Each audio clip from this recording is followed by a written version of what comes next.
મિત્રો બધા લાઈવ થઈ ગયા હશે અને હવે આપણે લેક્ચર ચાલુ કરીએ છીએ. મેં આ તમને કીધું છઠ્ઠો અથવા 14મો બેમાંથી એક પાઠ શરૂ કરીશું. અત્યારે 14મો પાઠ શરૂ કરીએ છીએ કે જ્યાં સુધી બીજો પાઠ મોડે નહીં થાય ત્યાં સુધી છઠ્ઠો પાઠ ચલાવવો અઘરી વસ્તુ છે, કારણ કે બંને મોડે કરવાનું આવે. એટલે મિત્રો આપણે આજે 14મો પાઠ ચલાવીએ છીએ, નૈસર્ગિક સ્ત્રોતો. નૈસર્ગિક સ્ત્રોત ધ્યાનથી સાંભળજો. પહેલા ચોપડીમાંથી વાંચીએ. ચોપડીમાં પાના નંબર છે 189, 189. ચેપ્ટર 14 નૈસર્ગિક સ્ત્રોત. આપણે જાણીએ છીએ કે આપણી પૃથ્વી એક એવો ગ્રહ છે કે જ્યાં જીવન આવેલું છે. પૃથ્વી પરનું જીવન ઘણા બધા પરિબળો પર આધારિત છે. આપણે જાણીએ છીએ કે જીવન માટે વધુ માત્રામાં તાપમાન, પાણી અને આહાર કે ખોરાકની જરૂરિયાત હોય છે. પૃથ્વી પર આવેલ બધા પ્રકારના સજીવોની મૂળભૂત આવશ્યકતા પૂર્તિ કરવા માટે સૂર્યમાંથી ઉર્જા અને પૃથ્વી પર આવેલા સ્ત્રોતની આવશ્યકતા હોય. મિત્રો, પૃથ્વી એક એવો ગ્રહ છે કે જેની પર જીવન શક્ય બન્યું. જીવન શક્ય એટલા માટે બન્યું કે સજીવોને પૃથ્વી પર જીવવા માટે જરૂરી બધી જ સામગ્રી મળી રહે છે. અને સૌથી મહત્વની વસ્તુ છે સૂર્યનો પ્રકાશ. એને કારણે વનસ્પતિ પ્રકાશ સંશ્લેષણની ક્રિયા દ્વારા પોતાનો ખોરાક તૈયાર કરે છે. એ ખોરાક પર આપણે બધા સજીવો આધારિત હોઈએ છીએ. સાથે સાથે સૂર્યના પ્રકાશને કારણે આપણે અહીંયા આપણું જીવન ટકાવી શકીએ. દિવસ રાત ઋતુઓનો બદલાવ એ બધું શક્ય બને છે. પૃથ્વી પર આ સ્ત્રોત કયા છે? આ સ્ત્રોત ભૂમિ, સ્થળ, સૂર્યમાંથી ઉર્જા. પહેલા ઉપરનું આખું ફરીથી વાંચું. પૃથ્વી પર આવેલા બધા પ્રકારના સજીવોની મૂળભૂત જરૂરિયાત પૂર્તિ કરવા માટે સૂર્યમાંથી ઉર્જા અને પૃથ્વી પર આવેલા સ્ત્રોતની આવશ્યકતા હોય. સૂર્યમાંથી ઉર્જા અને પૃથ્વી પર રહેલા સ્ત્રોતોની જરૂરિયાત હોય. હવે પૃથ્વી પર કયા સ્ત્રોત છે કે જેની આપણને જરૂરિયાત છે? પૃથ્વી પર આ સ્ત્રોત કયા છે? આ સ્ત્રોત ભૂમિ એટલે કે સ્થળ, પાણી તેમજ હવા છે. પૃથ્વીના સૌથી બહારના કવચને મૃદાવરણ કહે છે. પૃથ્વીના 75% ભાગ પર પાણી છે. તે ભૂગર્ભીય પાણીના રૂપમાં પણ આવેલું હોય છે. આ બધાને જલાવરણ કહેવામાં આવે છે. પૃથ્વીનું જે 75% ભાગ પાણીનો છે તેને જલાવરણ કહે છે. હવા કે વાયુ જે સમગ્ર પૃથ્વીને કામણા કે ચાદરની જેમ ઢાંકી રહે છે તેને વાતાવરણ કે વાયુ આવરણ કહેવાય છે. જીવન પદાર્થો ત્યાં જ જોવા મળે છે જ્યાં ત્રણેય આવરણો આવેલા હોય. જીવનને આશ્રય આપવા વાળી પૃથ્વીના આ ગાઢ આવરણો વાતાવરણ કે વાયુ આવરણ, મૃદાવરણ અને જલાવરણ એકબીજાથી ભળી જઈ જીવનની સંભાવના શક્ય બનાવે છે. તેને જીવાવરણના નામથી ઓળખી શકાય. જીવાવરણના જૈવિક ઘટકને બનાવે છે અથવા ઉત્પન્ન કરે છે. વાયુ, જળ અને જમીન જીવાવરણના નિર્જીવ ઘટકો છે. ચાલો હવે આ અજૈવિક ઘટકો જે પૃથ્વી પર જીવન માટે આવશ્યક છે તેમની ભૂમિકા વિશે વિસ્તૃત અભ્યાસ કરો. મિત્રો, પૃથ્વીનો એવો વિસ્તાર કે જ્યાં હવા, પાણી અને જમીન ત્રણેય સજીવને જીવવા માટે યોગ્ય રીતે મળી રહે તો એ વિસ્તાર જીવાવરણ કહેવાય, જેમાં દરેક સજીવ પોતાનું અસ્તિત્વ ટકાવી શકે. મિત્રો, પૃથ્વી પરનું જે જમીનનું આવરણ છે એને મૃદાવરણ કહેવાય છે. પૃથ્વી પર 75% ભાગ પાણી અને ભૂગર્ભીય જળ રહેતું હોય છે.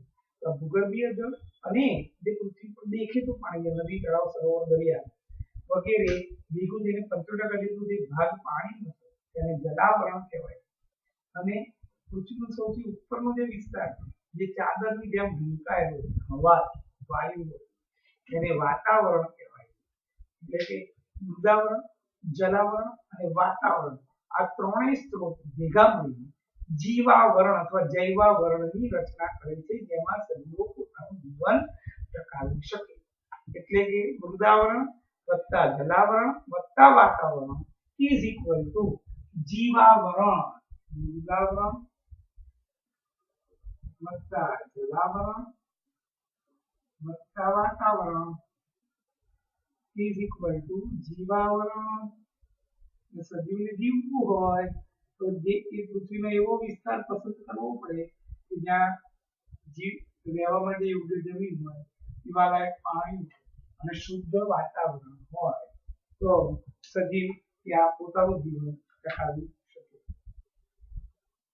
હવે આપણે આ બધા ઘટકોનો અભ્યાસ કરીશું. પહેલું જીવનનો શ્વાસ, હવા.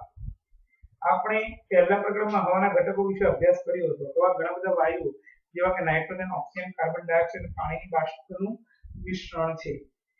નાઇટ્રોજન 78%, ઓક્સિજન 21%, અન્ય વાયુઓ 0.01%, 0.01% આર્ગોન અને અન્ય વાયુઓમાં 0.09%. આ બધું ભેગું થઈને 100% થાય. કાર્બન ડાયોક્સાઇડ, પાણીની બાષ્પ વગેરે આવેલું હોય છે. આ જાણવું રસપ્રદ છે કે પૃથ્વી પરની હવાના ઘટકો પણ પૃથ્વી પરના જીવનના પરિણામે જ છે. શુક્ર અને મંગળ જેવા ગ્રહો જ્યાં કોઈ જીવન નથી ત્યાં વાતાવરણનો મુખ્ય ઘટક CO2. વાસ્તવમાં શુક્ર તથા મંગળના ગ્રહોના વાતાવરણમાં 95% CO2 રહેલો હોય.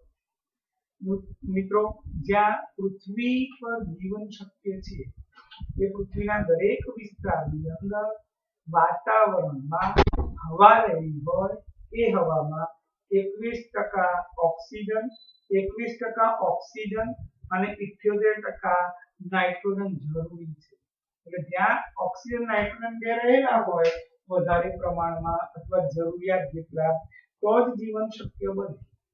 એટલે કે વાતાવરણમાં જે CO2 હોય એ CO2 એ જીવવા માટે યોગ્ય નથી. એટલે મંગળ અને શુક્રના ગ્રહ પર ખૂબ મોટા પ્રમાણમાં CO2 95 થી 97% CO2 જ આવેલો છે. એટલા માટે ત્યાં ઓક્સિજન ન હોવાને કારણે અથવા નાઇટ્રોજન પણ ન હોવાને કારણે જીવન શક્ય બનતું નથી. આપણે પ્રકરણ 5 માં અભ્યાસ કર્યો કે યુકેરિયોટિક કોષો અને ઘણા બધા પ્રોકેરિયોટિક કોષોને ગ્લુકોઝના અણુઓ તોડીને ઉર્જા પ્રાપ્ત કરવા માટે ઓક્સિજનની આવશ્યકતા રહે. તેના પરિણામ સ્વરૂપે CO2 ઉત્પન્ન થાય. બીજી પ્રક્રિયા કે જેમાં પરિણામ સ્વરૂપે ઓક્સિજન વપરાઈ જાય CO2 નું ઉત્પાદન થાય છે તે માટે દહનની ક્રિયા થાય. તેમાં માનવની પ્રવૃત્તિ જેવી કે ઉર્જા પ્રાપ્ત કરવા માટે ઈંધણ કે બળતણને સળગાવવું અને જંગલમાં લાગેલી આગનો પણ સમાવેશ થાય. આ સિવાય આપણા વાતાવરણમાં CO2 ની માત્રા કે ટકાવારીનો ખૂબ જ નાનો ભાગ છે. કારણ કે CO2 ના સ્થાપન માટે બે રીતો આવેલી છે. એક લીલી વનસ્પતિ સૂર્યના કિરણની હાજરીમાં CO2 ને ગ્લુકોઝમાં ફેરવે અને ઘણા બધા દરિયાઈ પ્રાણીઓ દરિયાઈ પાણીમાં ઓગળેલા કાર્બોનેટથી એનું કવચ બનાવે. મિત્રો, આ જે વાત કરીએ છીએ એ વાતમાં એવું કહે છે કે ઓક્સિજન આપણા જીવન માટે જરૂરી, CO2 નહીં. તો વાતાવરણમાં ઓક્સિજનનું પ્રમાણ જળવાવું જરૂરી છે. ઓક્સિજનનો ઉપયોગ મોટે ભાગે ક્યાં થાય છે? તો ઓક્સિજનનો પહેલો ઉપયોગ જે થાય છે એ આપણા શરીરના દરેક કોષ, આપણે બધા યુકેરિયોટિક સુવિકસિત કોષ કેન્દ્ર ધરાવતા કોષ ધરાવીએ અને જે અલ્પ વિકસિત કોષ કેન્દ્ર ધરાવતા આદિ કોષ કેન્દ્રીય પ્રોકેરિયોટિક સજીવો જે હતા પાંચમા ભણ્યા હતા આપણે. તો દરેક સજીવના કોષ પછી સુવિકસિત હોય કે અલ્પ વિકસિત હોય એમાં જે કોષમાં ખોરાક દાખલ થયો એટલે કે ગ્લુકોઝ દાખલ થયો તો તેને તોડીને ઉર્જા ઉત્પન્ન કરવાનું કામ ઓક્સિજન વગર શક્ય નથી. એને શ્વસનની પ્રક્રિયા કહેવાય. તો એ ઓક્સિજન જ્યારે કોષની અંદર ગ્લુકોઝની સાથે દાખલ થાય ત્યારે ગ્લુકોઝ સાથે ઓક્સિજન સંયોગ થાય એટલે એમાંથી કેટલીક ઉર્જા ઉત્પન્ન થાય જે એટીપી નામના અણુમાં સંગ્રહ પામે. સાથે પાણી પણ ઉત્પન્ન થાય, સાથે CO2 પણ ઉત્પન્ન થાય. અને CO2 ઉચ્છ્વાસ વાળી વાતાવરણમાં. બીજી વસ્તુ કે આપણે જેટલી દહનની પ્રક્રિયા કરીએ એટલે કે કોઈ પણ પદાર્થને આપણે બાળીએ ત્યારે નોર્મલી એ પદાર્થમાંથી એના દહન બાદ CO2 વાયુ ઉત્પન્ન થાય. અને વાતાવરણમાં CO2 નો જો વધારો થતો જશે તો સજીવોના જીવવા માટેનું જે ચોખ્ખું વાતાવરણ છે એ પ્રાપ્ત નહીં થાય. એટલે આપણે વાતાવરણમાં CO2 નું પ્રમાણ વધે નહીં એવી પ્રવૃત્તિઓ કરવી જોઈએ. એટલે કે દહન, કચરો બાળવો, લાકડા બાળવું, કાગળ બાળવા, આ બધું કામ કરવાથી જે CO2 ઉત્પન્ન થાય છે એને કારણે વાતાવરણ પ્રદૂષિત. હવે જે વાતાવરણમાં CO2 છે એનો ઉપયોગ માત્ર બે ક્રિયા દ્વારા, એક લીલી વનસ્પતિ સૂર્યપ્રકાશની હાજરીમાં પ્રકાશ શોષણની ક્રિયાથી વાતાવરણના CO2 નો ઉપયોગ કરીને પોતાનો ખોરાક તૈયાર કરે એટલે કે ગ્લુકોઝ બનાવે છે, કાર્બોદિત બનાવે, સ્ટાર્ચ બનાવે, શર્કરા બનાવે, ગ્લુકોઝ બનાવે, બધું મીઠ એટલે CO2 વપરાય છે. અને બીજું જે વધારાનો CO2 હોય એ વધારાનો CO2 દરિયાના પાણીમાં ઓગળી જાય અને દરિયાના પાણીમાં જે CO2 ઓગળી જાય એનો ઉપયોગ કરીને દરિયાઈ પ્રાણીઓ પોતાના શરીર પર કાર્બોનેટ ચૂનાના પથ્થરનું કેલ્શિયમ કાર્બોનેટ CaCO3 નું કવચ બનાવે અને એમાં CO2 વપરાય છે. આને કારણે વાતાવરણમાં CO2 નું પ્રમાણ અત્યારે જળવાઈ રહે છે. પણ જો મિત્રો આપણે સમજીશું નહીં અને વાતાવરણમાં CO2 નું પ્રમાણ વધારે જ કરીશું અને વનસ્પતિઓ કે લીલાછમ વૃક્ષોનો નાશ કરીશું, જંગલોનો નાશ કરીશું તો CO2 નો ઉપયોગ કરનાર સજીવ નાશ પામતું જાય, CO2 નું ઉત્પાદન વધતું જાય એટલે વાતાવરણમાં CO2 નું પ્રમાણ વધતું જશે, ઓક્સિજનનું પ્રમાણ ઘટતું જશે અને આપણે જીવન ટકાવવા માટે યોગ્ય પરિસ્થિતિ મેળવી શકીશું નહીં. ચલો મિત્રો, આ બધી વાત થઈ હવાની. હવે નવો ટોપિક આબોહવાના નિયંત્રણમાં વાતાવરણની ભૂમિકા. આ ટોપિક પતી જાય બધી ગાઈડમાંથી આપણે પ્રશ્ન વાંચીશું. આપણે આબોહવાના નિયંત્રણમાં વાતાવરણની ભૂમિકા. આપણે જાણ્યું છે કે વાતાવરણ પૃથ્વીને ચાદર કે ચામડાની જેમ ઢાંકે. આપણે જાણીએ છીએ કે હવા ઉષ્માની મંદ વાહક છે, એટલે કે હવા દ્વારા ગરમીનું વહન થાય. મંદ વાહક, નોર્મલ ગરમી. વાતાવરણ પૃથ્વીના સરેરાશ તાપમાને દિવસના સમય અને ત્યાં સુધી સમગ્ર વર્ષમાં લગભગ નિયત રાખે. વાતાવરણ દિવસનું તાપમાન અચાનક વધતું હોય અટકાવે છે. રાત્રિના સમયમાં ઉષ્માને બહાર તરફ અવકાશમાં જતા દરને ઓછો. મિત્રો, દિવસ દરમિયાન બહુ જ ગરમી પડી જાય, ઉષ્માનો જથ્થો વધી જાય, તાપમાન એકદમ વધી જાય વાતાવરણમાં તો આપણી આખી બેલેન્સ સિસ્ટમ બગડી જાય અને એને કારણે જીવન ટકાવી ના શકે. વાતાવરણ બહુ મહત્વનો ભાગ ભજવે છે પૃથ્વીનું તાપમાન જાળવવામાં, ઉષ્માનો જથ્થો જાળવવામાં. દિવસ દરમિયાન જ્યારે તાપમાન વધારે હોય એ વખતે ઉષ્માનો જથ્થો ઓછો હોય અને રાત્રિ દરમિયાન જ્યારે તાપમાન ઘટે ત્યારે ઘણી બધી ઉષ્માનું વહન ન થઈ જાય એનું ધ્યાન રાખવાનું કામ વાતાવરણનું છે. ચંદ્રના વિશે વિચારીએ તો જે સૂર્યથી લગભગ એટલો જ દૂર છે જેટલી પૃથ્વી દૂર છે, તેમ છતાં ચંદ્ર પર વાતાવરણ નથી, તેથી તાપમાન -190°C થી 10°C જેટલું રહે. મિત્રો, આ વાતાવરણનો ફાયદો જુઓ. પૃથ્વી પર વાતાવરણ છે, ચંદ્ર પર વાતાવરણ નથી. સૂર્યથી પૃથ્વીનું ડિસ્ટન્સ, સૂર્યથી ચંદ્રનું ડિસ્ટન્સ બે સેમ જ છે લગભગ. તો તમને એવો પ્રશ્ન થાય કે બંને ઉપર સૂર્યની ગરમીની અસર તો સમાન થવી જોઈએ. હા, સમાન જ થાય છે, પણ ભગવાને પૃથ્વીને આશીર્વાદ આપ્યા વાતાવરણ, એને કારણે એ વાતાવરણને લીધે પૃથ્વીનું સરેરાશ તાપમાન દિવસ દરમિયાન 40-45 જળવાય 30 થી 45 ની અંતરે અને રાત્રિ દરમિયાન એ તાપમાન ઘટીને 25 વધે. શિયાળો હોય તો હજી તાપમાન ઓછું. પણ મિત્રો, બહુ બધું વધી નથી.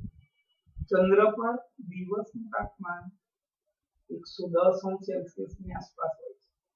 110°C એટલે વરાળ બની જાય પાણી 100°.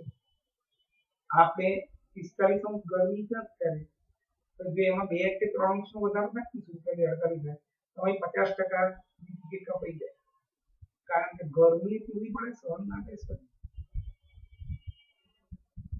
તો મિત્રો, ચંદ્ર પર 110°C તાપમાન અને રાત્રે આપણે પૃથ્વીનું તાપમાન અત્યારે 25° ની આસપાસ, 25°, 32° ની આસપાસ હોય એટલે ઠંડક થઈ જાય.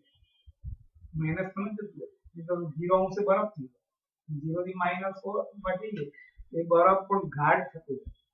તો મિત્રો, ચંદ્ર પર તાપમાન રાત્રિનું -190-192°C જેટલું હોય છે, એટલે ત્યાં -190°C જેટલું. એટલે મિત્રો, ત્યાં આગળ વાતાવરણ નથી ચંદ્ર પર, તેને કારણે ત્યાંના તાપમાનમાં ચોક્કસ સરેરાશ જળવાતું નથી. દિવસ દરમિયાન તાપમાન 100-110°C થઈ જાય, રાત્રિ દરમિયાન તાપમાન -190°C થઈ જાય. પરિણામે વાતાવરણ ન હોવાને કારણે ચંદ્ર પર પણ જીવન શક્ય નથી. પ્રવૃત્તિ આનું ફેરવી 14.1 190મું પાન. નીચેનાના તાપમાન માપો. પાણીથી ભરેલું બીકર, માટી કે રેતીથી ભરેલું બીકર, એક બંધ શીશી જેમાં થર્મોમીટર લગાડી દો. આ બધાને સૂર્યપ્રકાશમાં 3 કલાક સુધી રાખો. ત્રણેય વાસણનું તાપમાન પડી દો. પછી છાયડામાં રાખીને પણ તાપમાન માપો. ચલો હવે કોણનું તાપમાન કેટલું છે એ આપણે હવે નક્કી કરીએ ગાઈડમાંથી પ્રવૃત્તિ પ્રમાણે. એટલે પ્રવૃત્તિ પહેલા એ પ્રવૃત્તિનો જવાબ વાંચી દઈએ. ધ્યાન રાખજો મિત્રો. હવે ગાઈડમાંથી આપણે સ્ટાર્ટ કરીએ છીએ પાઠ. પ્રશ્ન 1. અત્યારે આપણે 1 થી 6 પ્રશ્ન ચાલ્યા છે. એને પ્રવૃત્તિ એટલું ફરીથી સમજાવું. ધ્યાન રાખજો મિત્રો. ગાઈડમાંથી પહેલો પ્રશ્ન, શા માટે પૃથ્વી ગ્રહ પર જીવન શક્ય બન્યું છે? જીવન માટે આવશ્યક તાપમાન, વધુ માત્રામાં પાણી અને આહાર એટલે કે ખોરાકની જરૂરિયાત હોય. પૃથ્વી પર સજીવોની મૂળભૂત જરૂરિયાતની પૂર્તિ માટે સૂર્યમાંથી ઊર્જા અને પૃથ્વી પર રહેલા પાણી, વાયુ અને અન્ય પરિબળો પ્રાપ્ત છે. આને કારણે પૃથ્વી પરનું જીવન આ બધા પરિબળ પર આધારિત છે અને સરળ અભિવ્યક્ત છે. આથી પૃથ્વી ગ્રહ પર જીવન આવેલું છે. પૃથ્વી પર જીવન માટે આવશ્યક અજૈવિક ઘટકોનું નામ. અજૈવિક ઘટકો હવા, પાણી અને ભૂમિ. એના આવરણ, વાતાવરણ, પહેલું વાતાવરણ, વાયુ. વાતાવરણ સમગ્ર પૃથ્વીને કામડા કે ચાદરની જેમ ઢાંકતા વાયુ કે હવાના વાતાવરણને હવાના આવરણને વાતાવરણ કહે. જલાવરણ, પૃથ્વીનો 75% ભાગ પાણીનો બનેલો છે. એમાં ભૂગર્ભીય જળનો પણ સમાવેશ થાય છે. આ સમગ્રને જલાવરણ કહેવાય છે. મૃદાવરણ, પૃથ્વીનું સૌથી ઉપરનું સ્તર ખડકો અને ભૂમિ વડે રચાયેલું છે, તેને મૃદાવરણ કહેવાય છે. જીવાવરણ, હવે નવો પ્રશ્ન, જીવાવરણ કોને કહે છે? જીવાવરણના જૈવિક ઘટક અને અજૈવિક ઘટકો ગણાવો. જીવાવરણ, જીવનને આધાર આપતા પૃથ્વીના ગાઢ આવરણ, વાતાવરણ, મૃદાવરણ અને જલાવરણ એકબીજામાં ભળી જઈને જીવનની સંભાવના શક્ય બનાવે છે, તેને જીવાવરણ કહેવાય છે. જીવન ઘટકો ક્યાં જોવા મળે? જ્યાં 3 આવરણો હોય. જીવાવરણમાં જૈવિક ઘટક તરીકે સજીવો એટલે કે વનસ્પતિ, પ્રાણી અને સૂક્ષ્મજીવો અને અજૈવિક ઘટક તરીકે હવા, પાણી અને ભૂમિનો સમાવેશ થાય છે. પ્રશ્ન 4. શા માટે પૃથ્વી પર જીવન છે? શુક્ર અને મંગળ પર જીવન નથી. પૃથ્વી પર જીવન છે કારણ કે પૃથ્વીની ફરતે ચાદરની જેમ ઢાંકતી હવાનું આવરણ એટલે કે વાતાવરણ આવેલું છે. હવામાં સજીવના જીવનના નિભાવ માટે નાઇટ્રોજન, ઓક્સિજન અને CO2 આવેલા છે. જેમાં 21% ઓક્સિજન, 78% નાઇટ્રોજન અને 0.03% કાર્બન ડાયોક્સાઇડ છે. પૃથ્વી પર હવાના ઘટકો પૃથ્વી પરના જીવનમાં પરિણમે છે. શુક્ર તેમજ મંગળ જેવા ગ્રહો પર વાતાવરણનો મુખ્ય ઘટક CO2 છે અને તે 95-57% જેટલું છે. સજીવ જીવન માટે શ્વાસમાં જરૂરી ઓક્સિજન પ્રાપ્ત તેને મંગળ શુક્ર પર થતું નથી. આથી ત્યાં જીવન શક્ય નથી. CO2 મુક્ત કરતી 2 ક્રિયાઓ જણાવો. વાતાવરણમાં CO2 નું ખૂબ ઓછા પ્રમાણ હોવાના મુખ્ય 2 કારણ. CO2 નો ત્યાગ કરતી અથવા CO2 નો ઉપયોગ કરતી 2 ક્રિયાઓ જણાવો. CO2 મુક્ત કરતી ક્રિયાઓ. કોષ કેન્દ્રીય એટલે કે યુકેરિયોટિક કોષો અને આદિકોષ કેન્દ્રીય એટલે કે પ્રોકેરિયોટિક કોષોની ક્રિયાશીલતા માટે ઊર્જા મેળવવા ગ્લુકોઝનું O2 ની હાજરીમાં મંદ દહન થાય છે. તેને કોષીય શ્વસન કહેવાય છે. અને આ ક્રિયામાં CO2 મુક્ત થાય છે. એટલે કે અહીંયા સમીકરણ આપ્યું છે ગ્લુકોઝ નો અણુ છે C6H12O6 એની સાથે ઓક્સિજન CU અને પાણી પણ ઉપયોગમાં આવે. તે વખતે કાર્બન ડાયોક્સાઇડ, પાણીની વરાળ અને ઉર્જા ઉત્પન્ન એ ઉર્જાનો સંગ્રહ એટીપી નામના અણુમાં એટલે કે કણાભસ્મમાં આ કોષીય શ્વસનની પ્રક્રિયા છે.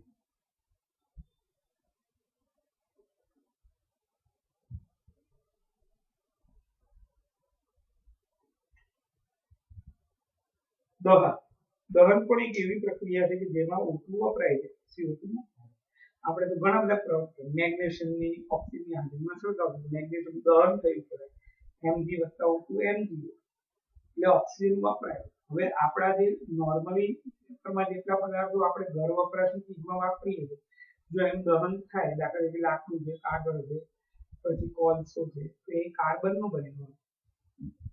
અને જો ઓક્સિજન તેની અંદર થયું ને તો CO2 વાયુ ઉત્પન્ન થાય. એટલે કે દહન પણ એક એવી પ્રક્રિયા છે જેમાં O2 વપરાય CO2 ઉત્પન્ન થાય. માનવની પ્રવૃત્તિ જે કે ઈંધણ એટલે કે બળતણ સળગાવી ઉર્જા પ્રાપ્ત કરી જંગલમાં લાગતી આગનો પણ દહનની ક્રિયામાં સમાવેશ થયો.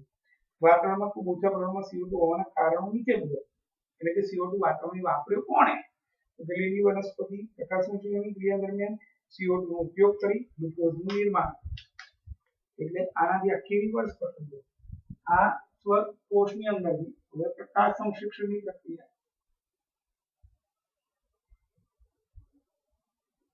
CO2 લીલી વનસ્પતિ કામ કરે. CO2 અને પાણીનો ઉપયોગ કરી ક્લોરોફિલની હાજરીમાં સૌર ઉર્જાની મદદ ગ્લુકોઝ બનાવે સાથે ઓક્સિજન અને સાથે પાણી.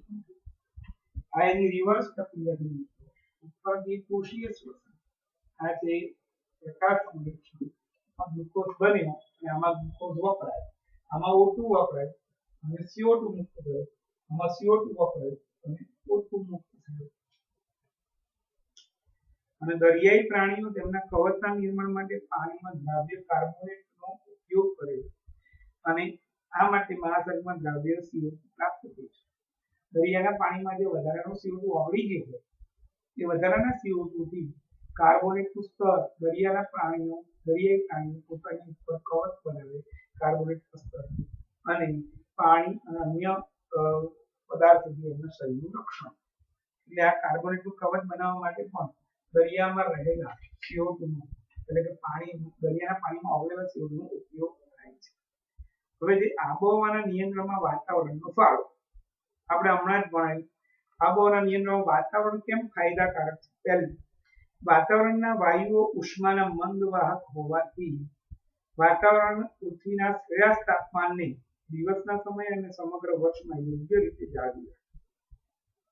વાતાવરણના વાયુઓ ઉષ્માના મંદ વાહક હોવાથી વાતાવરણ પૃથ્વીના સરેરાશ તાપમાનને દિવસ દરમિયાન અને સમગ્ર વર્ષ દરમિયાન જાળવી રાખે. વાતાવરણ દિવસ દરમિયાન તાપમાનમાં અચાનક વધારાને અટકાવે અને રાત્રિ દરમિયાન ઉષ્માની બાહ્ય વાતાવરણમાં મુક્ત થવાની ક્રિયાને ધીમી પાડી તાપમાનનો ઘટાડો પણ અટકાવે. તેથી પૃથ્વી પર વાતાવરણને કારણે દિવસ અને રાત્રિના તાપમાનમાં બહુ મોટો ફેરફાર નથી. અત્યારે તાપમાન માપો તો 38 સેલ્સિયસ હશે અને આજે રાત્રે માપજો તમે, ઘણાના ઘરમાં ઘડિયાળની જોડે તાપમાન બતાવતું હશે અથવા થર્મોમીટરમાં હવામાં પકડી રાખવાનું, બે જોઈ લેવાનું કેટલું તાપમાન. તો અત્યારે 38-39 સેલ્સિયસ જેટલું તાપમાન હશે. રાત્રે જોશો 30-32 હશે. એટલે કે દિવસ અને રાત્રિના તાપમાનમાં બહુ મોટો તફાવત નથી. એને કારણે સજીવો પોતાનું જીવન ટકાવી શકે છે અને એમને જીવવા માટે કોઈ તકલીફ પડતી નથી. ચંદ્ર અને પૃથ્વી બંને સૂર્યથી સમાન અંતરે આવેલા હોય છતાં ચંદ્રની સપાટી પર વાતાવરણ ન હોવાથી ત્યાં તાપમાન -190 સેલ્સિયસ થી 110 સેલ્સિયસ રહે. વાતાવરણના અભાવે તાપમાનનો ઘણો મોટો તફાવત સર્જાય છે. હવે પ્રવૃત્તિ જે આપણે વાંચી પ્રોપર્ટીની એ જ વાંચીશું અને એના સવાલ જવાબ આપીશું. પાણીથી ભરેલું એક નીચે આપેલા તાપમાન માપો. પાણીથી ભરેલું એક બીકર, બીજું માટી કે રેતીથી ભરેલું એક બીકર અને એક બંધ શીશી લો જેમાં થર્મોમીટર લગાડેલું હોય. આ બધાને સૂર્યપ્રકાશમાં 3 કલાક રાખો એ પાણીનું તાપમાન માપો. પછી અમે છાંયડામાં રાખો તાપમાન માપો. ચલો પહેલું બીજું બેમાંથી કોનું તાપમાન વધારે હશે?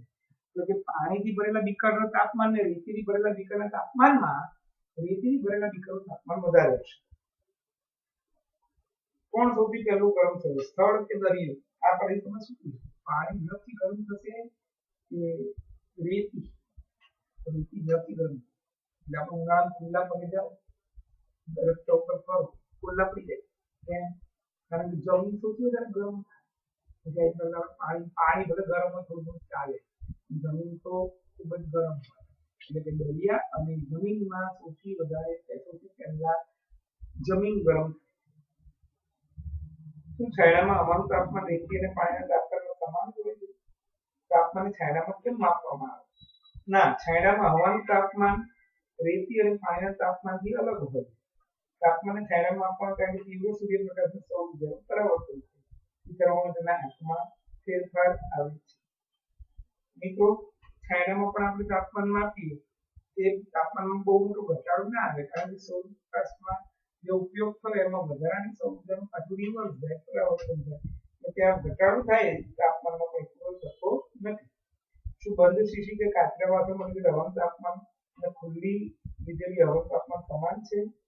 તમે શું વિચારો છો? ના, બંધ શીશી કે કાચના વાસણમાં લીધેલ હવાનું તાપમાન ખુલ્લી શીશી કે ખુલ્લામાં લીધેલી હવાના તાપમાન કરતા વધારે, કારણ કે બંધ શીશીની અંદર હવા ભરાઈ જાય, એને કારણે અંદર CO2 જમા થાય, એને કારણે અંદર ગરમીનું પ્રમાણ વધી જાય, એટલે કે અંદર ગ્રીન હાઉસ અસર થાય અને એને કારણે ગરમીનું પ્રમાણ વધારે. એને કારણે તમે ખુલ્લામાં પાર્ક કરેલી કાચના ગ્લાસ બંધ હોવાથી અંદર ગરમીનું પ્રમાણ વધારે. તમે ગાડી પાર્ક કરી ગ્લાસ બંધ કરો પછી અંદર દાખલ થાઓ અંદર બેસો, કાચ ખોલશો નહીં, બંધ કરો બહાર, તમને ગરમી બહુ લાગશે. કેમ? કારણ કે અંદર બધી હવા જમા રહી, એમાં રહેલો CO2, એને કારણે અંદરનું તાપમાન વધી ગયું અને એને કારણે અંદર ગ્રીન હાઉસ અસર થઈ. આપણે તરત જઈને ગાડી બેસીને તો કાચના ગ્લાસ ખોલી નાખે, ભાઈ એસી ચાલુ કરી દે અને પછી બારણું બંધ કરી દે, એને કારણે આપણને ગરમી ઓછી લાગે.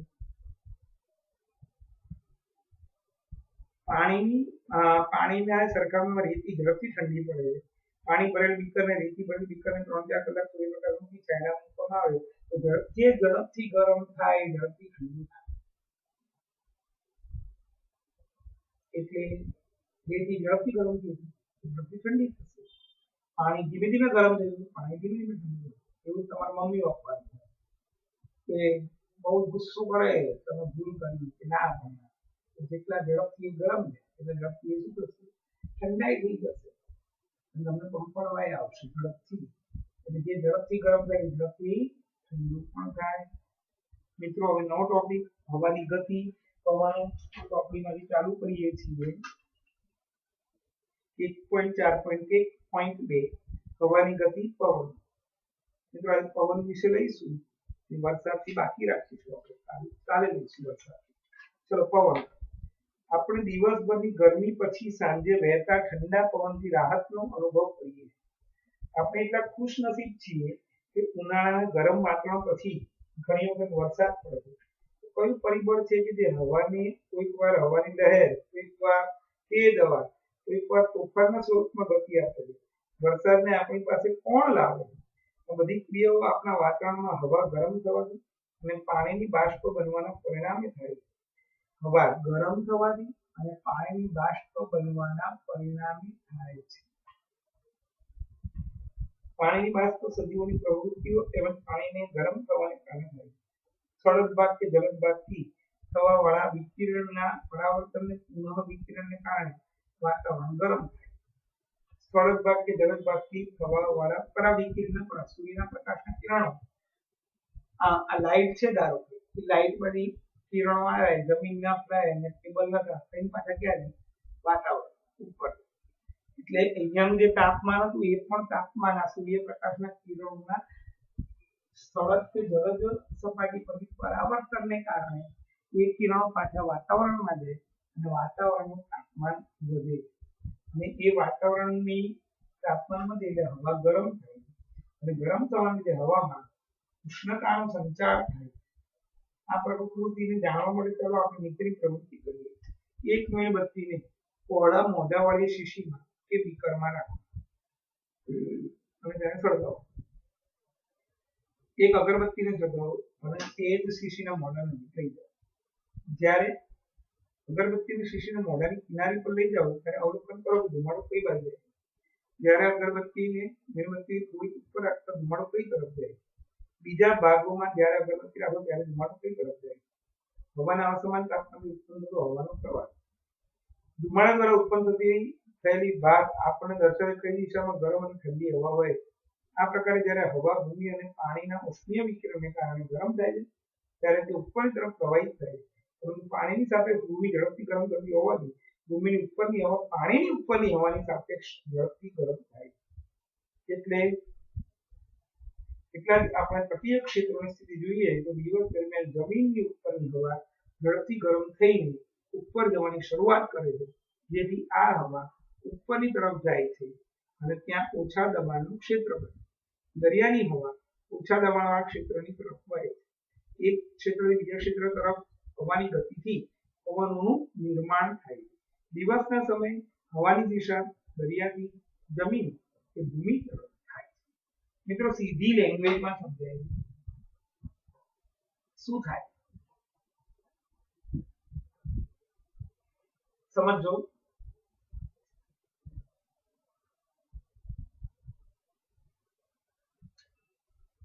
અમે એક હાથમાં ટપકા કર્યા અને બીજા હાથમાં પેન કર્યા. આ જમીન છે અને આ દરિયો, બંને આમ છે. અહીંયાથી સૂર્યના કિરણો આની પર પડ્યા, બંને એના ઉપર પડ્યા એટલે આ ગરમ થયું બંને, અને ગરમ થયું બંને, ગરમ થયું એટલે એની ઉપરની જે હવા હોય એ પણ ગરમ. આ બેમાં વધારે કોણ ગરમ? તો કે આ જમીન વાળો ભાગ. જમીનની ઉપરની જે હવા છે એ વધારે ગરમ હશે, દરિયાના પાણીની ઉપરની જે હવા છે એ ઓછી ગરમ હશે. હવે ગરમ હવા પાતળી હવા, એ હવા આ બંનેમાં કઈ હવા ગરમ છે? આ કેન વાળો ભાગ, જમીન વાળો ભાગ, જમીનના ઉપરના સ્તરની હવા. એટલે જમીનના ઉપરના સ્તરની હવા દિવસ દરમિયાન વધારે ગરમ હોય, એ ગરમ હવા પાતળી બને અને પાતળી બનીને ઉપર, અને આ ઓછી ગરમ હોય એટલે એ હવા એટલી ઉપર જાય. થાય શું? જે પાતળી હવા છે ત્યાં દબાણ ઓછું હોય અને જે ઠંડી હવા એ દબાણ વધારે સર્જે. તો મિત્રો વિચાર કરો, આની ઉપર હવા ગરમ એટલે અહીંયા પાતળી હવા એટલે પાતળું માધ્યમ, અહીંયા આની સરખામણીમાં ઓછી ગરમ હવા એટલે આની સરખામણીમાં ઠંડી હવા, દરિયાની ઉપરના સ્તરની હવા. અહીંયા દોરીને બતાવો, આ જમીન છે, અહીંયા દરિયો લઈએ, દરિયો છે, આ જમીન, આ સૂર્યના કિરણો બંને પર પડે, એની હવા ઓછી ગરમ થાય અને અહીંયા હવા વધુ ગરમ હવા ઉપર, પાતળી હવા, ઓછી ગરમ હવા, ઘટ્ટ હવા. આ જે છે પાતળી હવા એટલે ઓછું દબાણ, ઘટ્ટ હવા એટલે વધુ દબાણ. પરિણામે અહીંયાની હવા વધુ દબાણથી ઓછા દબાણ તરફ ગતિ, હવા ગતિ, ત્યાંથી વધુ દબાણથી ઓછા દબાણ તરફ, એટલે અહીંયા વધુ દબાણવાળી હવા ઓછા દબાણવાળી હવા તરફ ગતિ કરે અને એને પવન કહેવાય.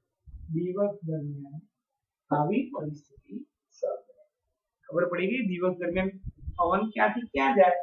દિવસ દરમિયાન પવન દરિયાથી જમીન તરફ વહે છે.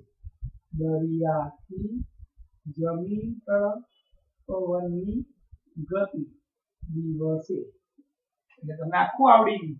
દિવસે પવન દરિયાથી જમીન તરફ કેમ જાય છે? તો તમે એમ લખી શકો કે દિવસ દરમિયાન દરિયાની સપાટી અને જમીનની સપાટી બંને પર સૂર્યપ્રકાશના કિરણો પડે છે. પરિણામે દરિયાની સપાટી ઉપરની હવા અને ત્યાંથી પરાવર્તન પામે. પરિણામે દરિયાની સપાટી ઉપરની હવા પણ ગરમ થાય છે અને જમીનની ઉપરની સપાટીની હવા પણ ગરમ થાય. બંને ગરમ હવા છે છતાં પણ દરિયાની ઉપરની સપાટીની હવા ઓછી ગરમ છે, જ્યારે જમીનની સપાટી ખૂબ જ ઝડપથી ગરમ થતી હોવાથી તેની ઉપરની સપાટીની હવા જમીનની ઉપરની સપાટીની હવા વધારે ગરમ થાય છે. આ વધારે ગરમ હવા પાતળી બને છે અને પાતળી બનીને એ ઉપરના વિભાગમાં જાય છે, ઉપરના સ્તરમાં. જ્યારે દરિયાની ઉપરની હવા એ જમીન ઉપરની હવા કરતા ઓછી ગરમ હોવાથી અહીં દબાણ વધારે હોય દરિયાની ઉપરની સપાટી પર હવાનું, અને અહીંયા જમીનની ઉપરની સપાટી પર પાતળી હવા હોવાને કારણે ગરમ હવા હોવાને કારણે દબાણ ઓછું હોય, એટલે દિવસ દરમિયાન હવા વધુ દબાણથી ઓછા દબાણ તરફ, એટલે કે દરિયાની સપાટીથી, એટલે કે ઓછી ગરમ હવાથી વધુ ગરમ હવા, એટલે કે પાતળી હવા, એટલે કે ઓછા દબાણવાળા વિસ્તાર તરફ ગતિ કરે. એટલે કે દિવસ દરમિયાન હવા દરિયાથી જમીન તરફ ગતિ કરે છે. એટલે દિવસ દરમિયાન હવાની ગતિ જે થાય એ પવન કહેવાય. એ પવન દરિયાથી જમીન તરફ વહેતો હોય. રાત્રે ઊંધું થઈ જાય. રાત્રે શું થાય? દરિયાનું પાણી જમીન, મેં પહેલા કીધું જે ઝડપથી ગરમ ને ઝડપથી ઠંડુ પડે. હવે રાત્રે અહીંયાની હવા વધુ ઠંડી છે, આ ઓછી ઠંડી, વધુ ઠંડી હવા, ઓછી ઠંડી હવા, પરિણામે આ પાતળી હવા, આ ઘટ્ટ હવા, પરિણામે અહીંયા દબાણ વધારે હોય, અહીંયા દબાણ ઓછું હોય. પરિણામે રાત્રે હવા જમીનથી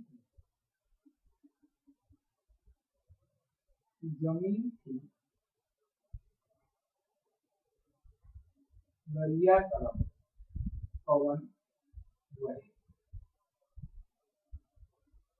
મિત્રો રાત્રે ઊંધી પરિસ્થિતિ ખબર પડી. દિવસ દરમિયાન સુધી ફરી એકવાર આખું બોલું. રાત દરમિયાન સુધી ગતિમાન હવાને પવન કહેવાય. પવનનો ઉદ્ભવ કેમ થાય છે? તો એક જગ્યાએથી બીજી જગ્યાએ હવાની ગતિ થાય એટલે પવન થાય. દિવસ દરમિયાન પવનની દિશા કઈ હોય, રાત્રિ દરમિયાન પવનની દિશા કઈ હોય એ સમજ. દિવસ દરમિયાન સૂર્યમાંથી આવતા સૂર્યપ્રકાશના કિરણો જમીન અને દરિયાની બંનેની સપાટી પર પડે છે. બંનેની સપાટી પર પડે છે.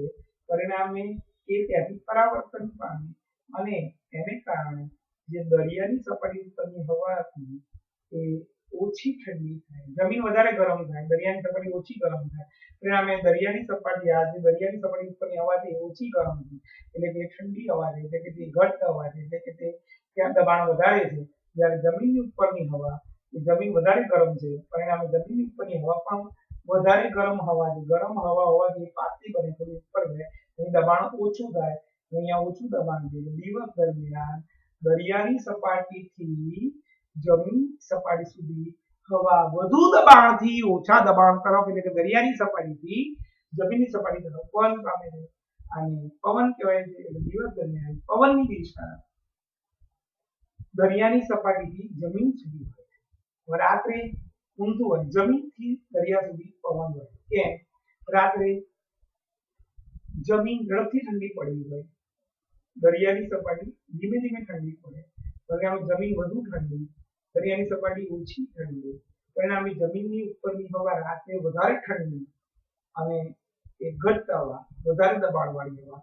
જ્યારે દરિયાની સપાટીની ઉપરની હવા જમીનની ઉપરની હવા કરતા ઓછી ઠંડી, એટલે ઓછી ઘટ્ટ, એટલે કે પાતળી હવા, ઓછી ઠંડી હવા, એટલે એને કહીએ ગરમ હવા. એટલે રાત્રે શું થાય? જમીન ઉપરની હવા ઘટ્ટ, વધુ દબાણવાળી ઠંડી હવા એ દરિયાની ઉપરની ઓછી ઠંડી, પાતળી અને ગરમ હવા તરફ વહન પામે, એટલે ઓછા દબાણ તરફ વહન પામે. એટલે રાત્રે નિયમ તો એક જ છે, વધુ દબાણથી ઓછા દબાણ તરફ. દિવસ દરમિયાન વધુ દબાણ ઠંડી હવા દરિયાની સપાટી પર હોય, તે ગરમ હવા પાતળી એટલે ઓછા દબાણવાળી હવા તરફ જાય. એટલે કે દિવસ દરમિયાન દરિયાકાંઠાથી જમીન પર જાય, રાત્રિ દરમિયાન જમીનથી દરિયાકાંઠા પર જાય. એટલે જમીનની ઉપરની હવા ઠંડી હવા, ઘટ્ટ હવા, વધુ દબાણવાળી હવા, ત્યાંથી હવા દરિયાની સપાટી પર ગઈ, ઓછા દબાણ તરફ, પાતળી હવા તરફ. અને આ રીતે રાત્રે જમીનથી દરિયા તરફ પાણીનો હવાનો પ્રવાહ વહે છે, એટલે કે પવનનું સર્જન થાય. મિત્રો, આપણે 7 પ્રશ્નો સુધી ભણ્યા છીએ આજે. એટલે પ્રવૃત્તિ સાથે 7 પ્રશ્ન લખવાના. 8મું 9મું વાંચી દઉં. તટીય ક્ષેત્રના વિસ્તારમાં દિવસ દરમિયાન નીચે લાગેલા ઉત્તર દબાણના ક્ષેત્ર શા માટે બદલાય? એ ભૂલી ગયા. તટીય ક્ષેત્રોમાં દિવસે જમીન ઝડપથી ગરમ થવા ત્યાં રહેલી હવા ગરમ થઈ ઉપર તરફ જતા નીચે દબાણ ક્ષેત્ર, અને રાત્રિ દરમિયાન જમીન ઝડપથી ઠંડી પડતા ઊંચા દબાણ ક્ષેત્ર સર્જાય. રાત્રિના સમયે હવાની દિશા શું હોય? જમીનથી દરિયા તરફની હોય. મિત્રો, હોમવર્કમાં ગાઈડમાંથી પ્રશ્ન 1 થી પ્રશ્ન 9 પ્રવૃત્તિ સાથે લખવા બે વાર લખવાનું પ્રશ્ન 1 થી પ્રશ્ન 9 મિત્રો મેં હોમવર્કના ફોટા મેસેજ કરવાનું કહ્યું હતું એટલે તો 5 જ જણના ફોટા આવ્યા છે આવી રીતે ભણશો તો નહીં મજા આવે